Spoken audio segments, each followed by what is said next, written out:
con la segunda exigencia. Ustedes tienen el material a la mano, vamos a trabajar el texto de Philippe Millier, que ya hemos iniciado el recorrido en la primera exigencia. Hoy nos vamos a centrar en la segunda.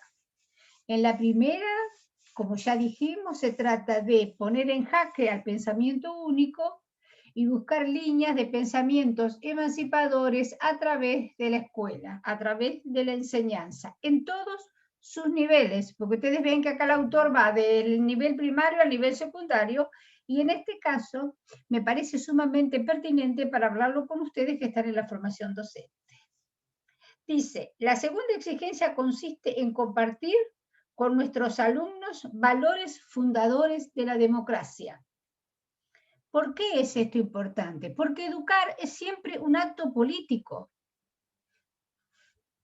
Educar es siempre un acto político. Y si yo no le doy la palabra al otro, como diría Freire, si yo no le doy la palabra al otro, este acto político no se concreta. ¿Sí? Si yo no le doy la palabra al otro, esto no está en la exigencia, ¿eh? Ese acto político no se concreta.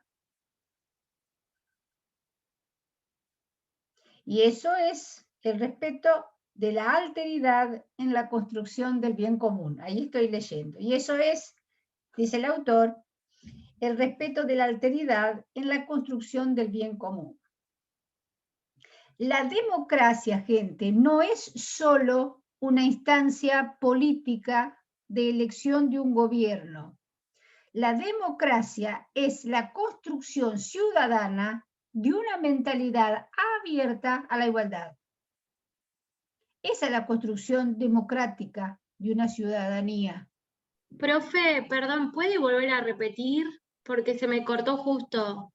Estaba diciendo que hablar de la democracia no es solo elegir un partido político para que ponga en juego un gobierno, sino también concebir el estadio de la ciudadanía como un lugar de iguales.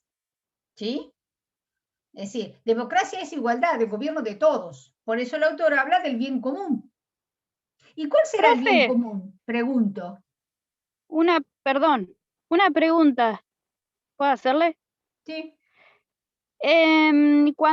Porque yo lo leí y hablaba de las NEPU en una parte. Sí. Dale.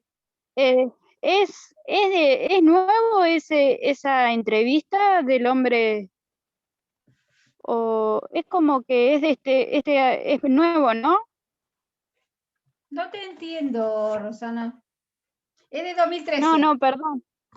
Ah, de 2013, porque yo pensé que era... No. Quería saber si... Por eso, traten de situarse que estamos grabando algo dejemos la pregunta para el otro Zoom que no lo grabo, ¿estamos? Ah, listo. ¿Sí? Sí. Muy bien. Bueno, entonces, decir, la conciencia democrática es una conciencia ciudadana de iguales, ¿sí? Eso sería el bien común. El valor de la democracia, dice el autor, es tratar de convencer sin vencer. Eso para ustedes es fundamental. Convencer sin vencer. No se trata de vencer al adversario, sino de mostrar lo que es mejor para todos.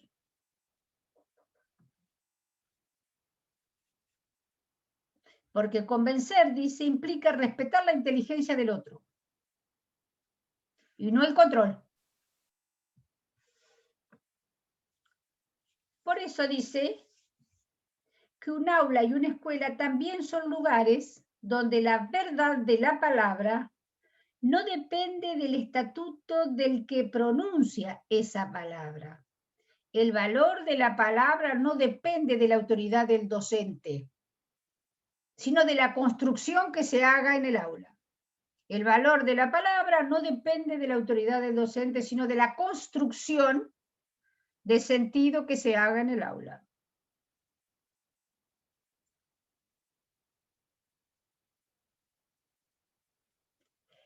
El que tiene razón en la clase, dice el autor, en la universidad y en la democracia no es el más fuerte, ni el que más grita. es el que más sabe convencer lo que conviene a todos. Entonces, dice, necesitamos volver a descubrir ese valor fundamental constantemente en democracia. El valor, fíjense esto, subrayenlo, el valor de la convicción sin humillación. ¿Sí? Escucho, señalo, reflexiono, pero en ningún momento humillo al otro. La humillación es violencia, por más que tenga el tono bajito, es violencia.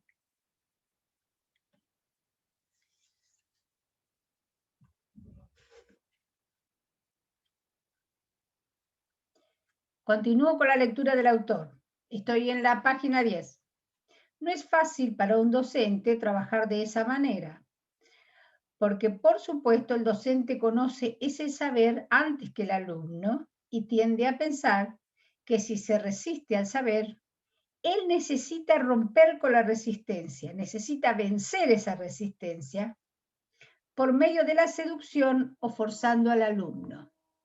¿Qué sería más conveniente para ustedes? ¿Que yo los seduzca con el valor de la palabra o que la fuerce a ustedes a aceptarla? ¿Cuál sería más democrático, diría el autor? Seducir. Seducir.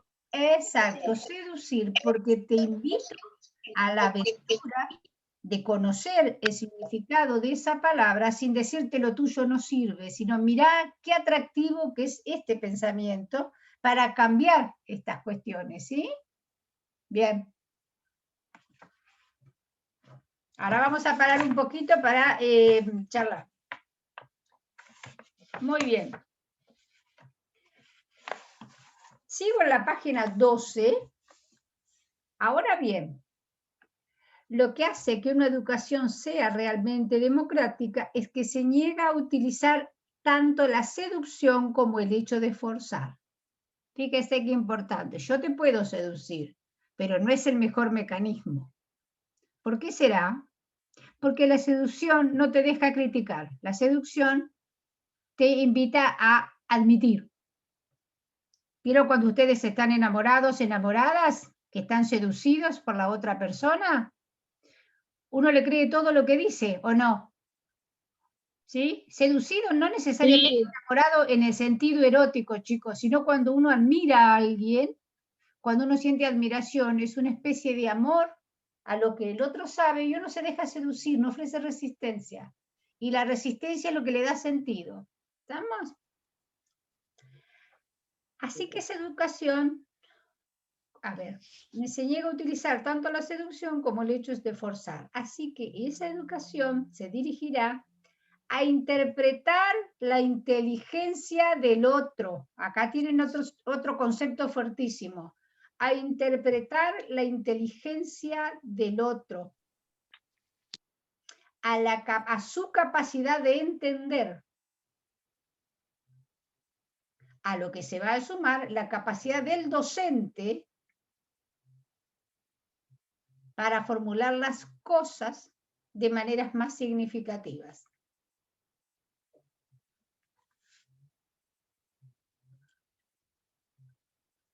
Un párrafo más abajo dice, el trabajo pedagógico es eso, finalmente, buscar en forma constante y de manera renovada la vía para interpelar la inteligencia del otro. Después tienen que buscar la palabra interpretar. Bien. No se trata de utilizar la parte más enferma de la mente de nuestros alumnos, aun cuando exista en la mente del alumno, o como existe en nosotros y lleva a querer arrodillarnos ante la tiranía. Es decir, el desgano, la contrariedad, la falta de atención, él lo nombra como enfermedad, pero como enfermedad social del alumno, como algo que está trastocando esa inteligencia. Muy bien. Entonces, el hombre político y el docente tienen que interpelar constantemente esa capacidad de inteligencia para que esa capacidad de conmoverse se dé realmente como la perciben los seres humanos.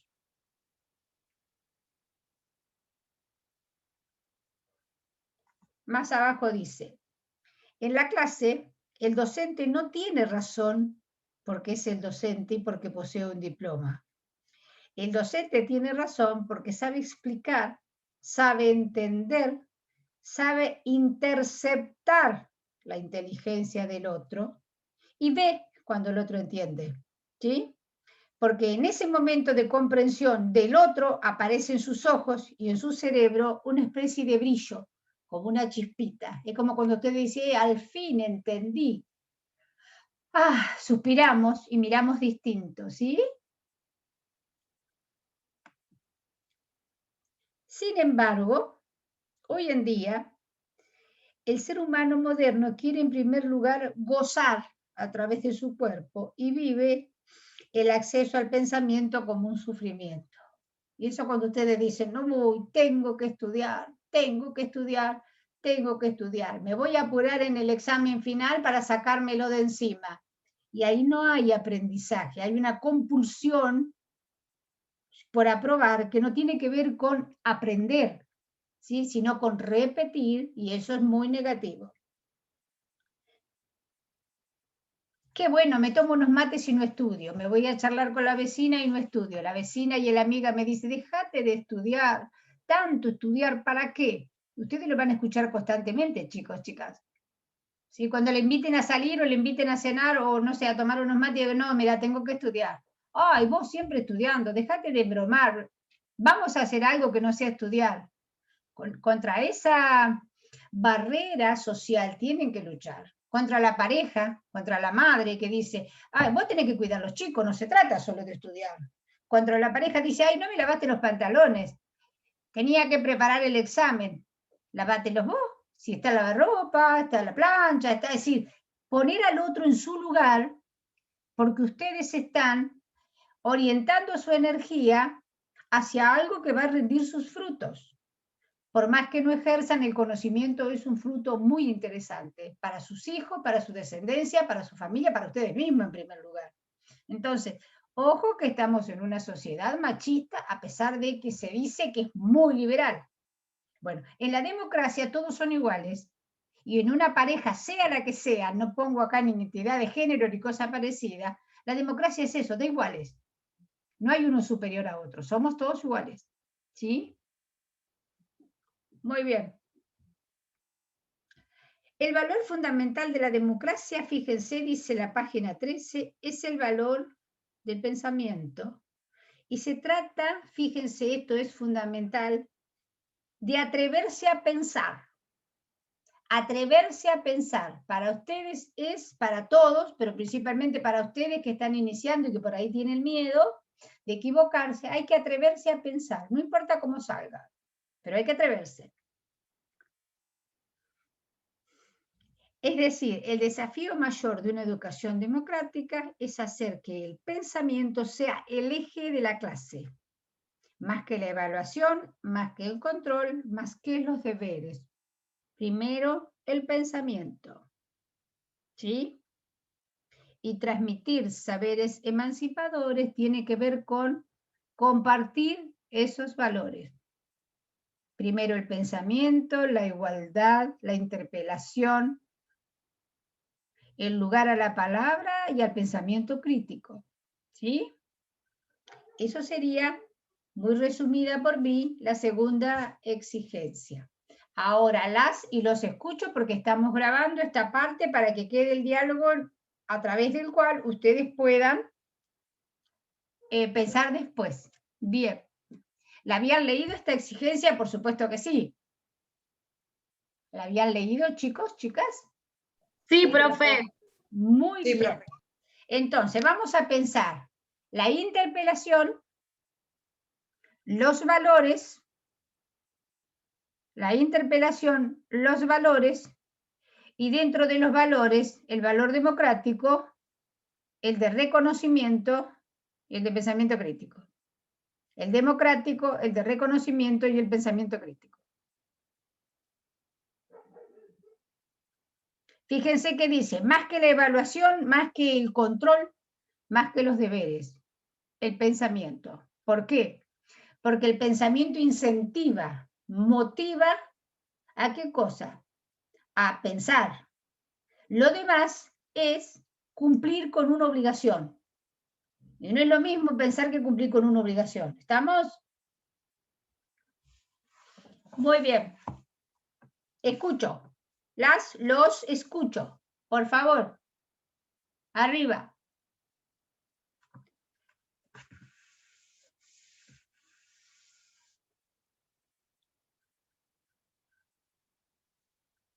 ¿Es malo gozar del cuerpo? Diría el autor.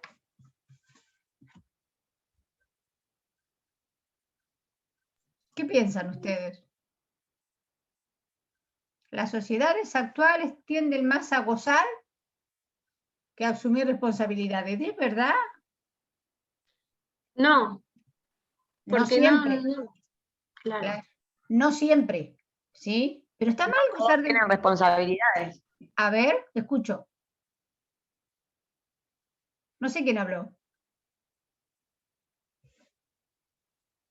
Chicos, Yo hablé que no todos tienen las mismas responsabilidades. ¿no todos tienen las mismas posibilidades, Erika? No, responsabilidades. Pero tener responsabilidad no implica dejar de gozar del cuerpo. Todos gozamos de nuestro cuerpo. Y ojo, que ahí hay que poner una crítica presente en lugar de la ESI en la educación primaria. ¿Sí?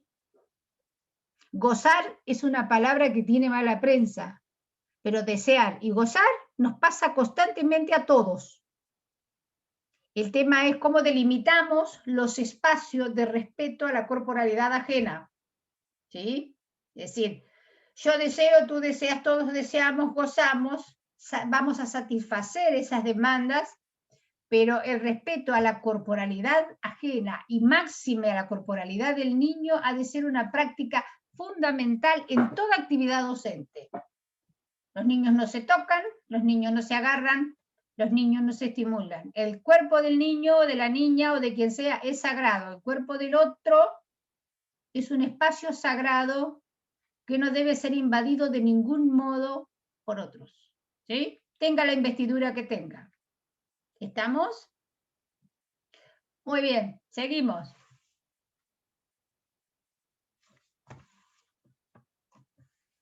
¿Qué será eso de la capacidad de la inteligencia? ¿Ustedes son inteligentes?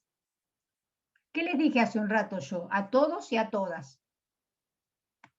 Ustedes son muy inteligentes. No me contestaron nada. Sí, somos inteligentes, ¿Solo ustedes? todos. Todos, muy bien. Ya hemos hablado de ese tema. ¿Todos los procesos cognitivos tienen la misma velocidad de resolución en cada ser? No. No, no. No, porque cada ser tiene un tiempo diferente.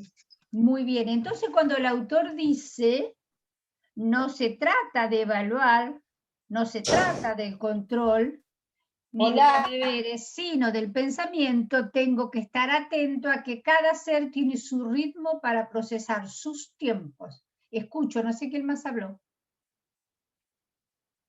A ver. ¿Cómo van a trabajar si no utilizan la palabra? ¿Qué van a hacer? Si somos seres de palabra, el mundo es lenguaje y su herramienta, ¿cuál es? La palabra. Bueno, entonces tienen que comenzar a hablar. Muy bien. Seguimos entonces y voy a la otra exigencia. La tercera exigencia es la formación para la libertad. Y el autor dice, ello no es algo simple. Porque existen dos ilusiones. Una primera ilusión acerca de que el niño es espontáneamente libre. Y la segunda ilusión es que el niño se transforma en un ser libre una vez que cumplió 16 años. ¿Y eso con qué se come?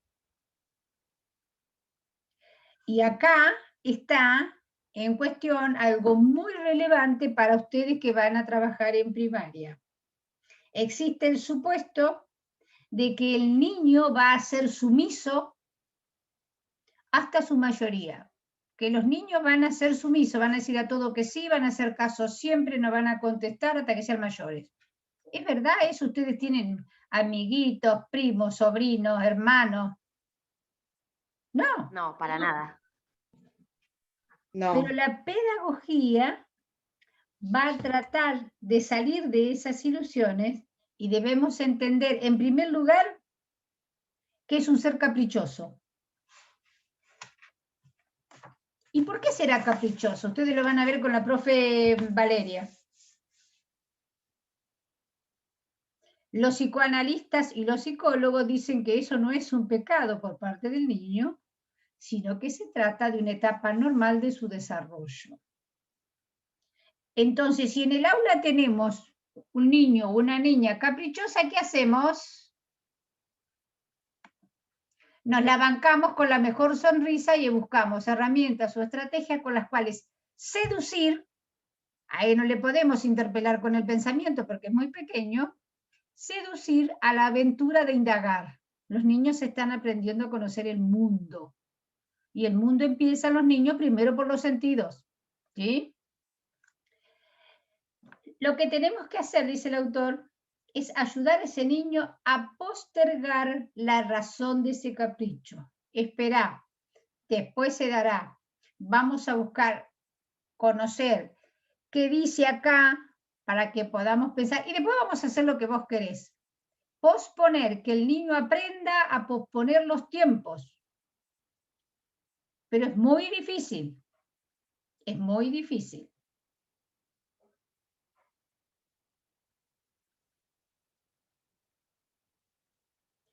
Esto nos lleva a pensar que los niños no son domesticables, que los niños son seres con capacidad autónoma de expresarse, más allá de las reglas y de las normas.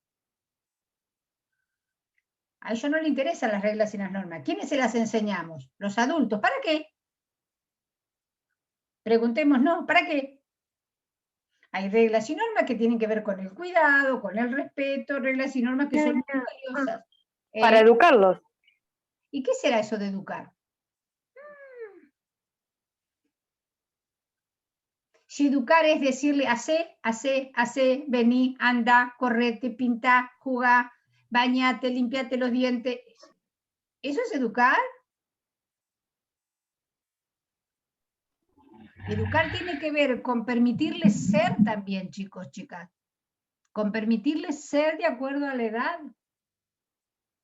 Es más, a medida que crecen cada vez se van a resistir más. Porque el mundo nuestro a ellos no les atrae y están en todo su derecho. El tema es cómo hacemos para vencer la resistencia y que podamos trabajar en función de... En la escuela no educamos, en la escuela instruimos y en algunos aspectos educamos, pero el valor fundamental de la educación como ser humano y ciudadano está en la familia, que no tiene que ver con un papá y una mamá en el sentido clásico. Amelia se refiere a la familia como aquel adulto responsable de la crianza del niño o de la niña. ¿Sí? ¿Estamos? Entonces, sin prejuicios, los adultos mayores deben orientar la educación del niño o de la niña respecto de las normas, del respeto y todo lo demás, pero atendiendo a la edad. ¿Sí? No seas violento, pero cuando lo queremos entretener le damos el celular y agarra los jueguitos donde se están masacrando. Es decir, seamos coherentes. Uno de los grandes problemas de la sociedad actual es que decimos una cosa y hacemos otra de acuerdo a cómo nos convenga. ¿Sí?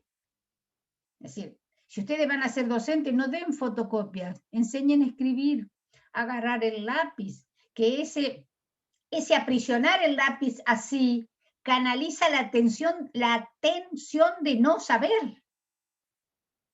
Entonces, ¿cómo operamos en esas circunstancias? No estoy hablando de la psicología, estoy hablando de la filosofía. Cuando uno no sabe algo se pone nervioso, ¿verdad? Si le exigen escribir y uno no sabe, a ustedes le exigen una cosa y no sabe. No es un nerviosismo que te va a traumar, pero sí una cuestión de ¿cómo hago? Bueno, y el niño, la niña, cuando agarran el lápiz, canalizan ahí la posibilidad de buscar resolver esa necesidad. Bueno, de eso estoy hablando y de eso habla el autor. hay un puntito muy interesante, dice, la escuela no forma, ojo, a los más desfavorecidos para elegir algo de su vida, de su futuro. La escuela que no los ayuda a hacer elecciones acerca de su vida personal y profesional, tampoco los va a formar para que hagan luego elecciones políticas y ciudadanas. Con esto caemos irremediablemente en comprender que la libertad también es una construcción social. ¿Sí? Muy bien, se nos termina el tiempo. ¿Hay alguna pregunta?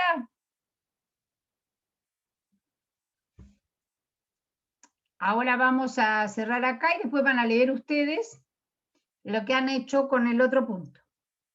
Acá se termina, Miriam, no pretendo más que las 3 conferencias. ¿Tienen alguna pregunta? No, profe. Bien. Ustedes si leen más adelante, vieron que hablamos de postergar, de simbolizar, de comparar. Está trabajando las edades. Léanlo, pero yo no quiero entrar en este punto porque es un punto que tiene que ver específicamente con los aspectos psicológicos. Y si bien yo soy profesora de psicología, la profesora Valeria es especialista en psicología de la infancia y en psicoanálisis. Entonces, coméntenle que ella les va a complementar este punto. ¿Estamos? Muy bien. ¿Vamos a cortar y nos enganchamos enseguida o nos vamos al chat a ver qué han hecho? ¿Qué hacemos? Nos volvemos a enganchar. ¿Eh? Nos volvemos a enganchar acá. Pero tienen que leer. Tienen que leer sí o sí. Dale. Bueno, Sí, leemos. perfecto, perfecto. ¿Quién es esa No sé belleza qué que quieren tenés en el hacer, hombro? chicos. ¿Quién es esa belleza que tenés en el hombro? Francesca, está terrible. Francesca, decile a tu mamá que te dé permisos, que dijo la profe. ¿Qué decir? Está Claro. encerrada porque estamos con COVID y está encerrada el sábado y ya es Ay, terrible. pone un ventilador en una esquina, Celeste, pone un Sí, ventilador viejito en una esquina y corta un montón de trocitos de papel y que Francesca los tire, que vuelen con el viento. Eso hace que movilice la energía de la habitación. No le digo a ella porque es muy pequeña, pero jugá a eso que el solo hecho de discurrir del viento en el lugar y los papeles flotando es energía, energía de movimiento. Es terrible que estén encerrados, es terrible. Bien. Encima estamos en un edificio que no tenemos patio, nada. Imagínense cómo está. Hacé la prueba, hacé la prueba. Cuando Bueno. se estén por comer las uñas todos juntos, hacé la prueba. Dale, Bueno, cortamos y nos vemos aquí. listo. En un momentito.